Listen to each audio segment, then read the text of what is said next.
Près de 6 ans se sont écoulés depuis le passage de la tempête Xynthia et plus de 4 depuis le lancement des plans submersion rapide. Mais sur le vaste chantier de 76 km de digues créées ou rehaussées prévues à l'horizon 2020, aujourd'hui seulement 19 km sont réalisés. Si certaines ont été renforcées comme ici à la Guérinière, dans d'autres secteurs les dossiers prennent du retard. À côté de ces chantiers qui avancent vite, d'autres doivent aujourd'hui démarrer. Les procédures ont été achevées, menées à bien. Les crédits sont disponibles, donc il n'y a plus de préalable pour que sur d'autres parties du territoire, la même dynamique soit constatée, à la fois dès 2016, mais pour les années qui viennent. Alors pourquoi tant de temps?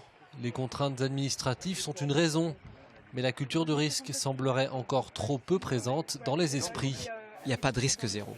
Même si notre société dispose d'outils très avancés sur le plan technologique, on est à la merci de la nature. La nature est plus forte que l'homme. On le voit, on l'a vu récemment en Italie avec les problèmes sismiques, mais il faut avoir cette humilité. Ça n'empêche pas qu'il ne faille pas se protéger, mais il faut développer cette nouvelle culture en se remémorant, bien entendu, et en adoptant des comportements qui nous éviteront demain de mettre des vies humaines en danger. Pointer du doigt également les contraintes financières qui retardent certains dossiers. Même si 70% des travaux sont pris en charge par l'État, la région et le département, le reste incombe aux collectivités locales.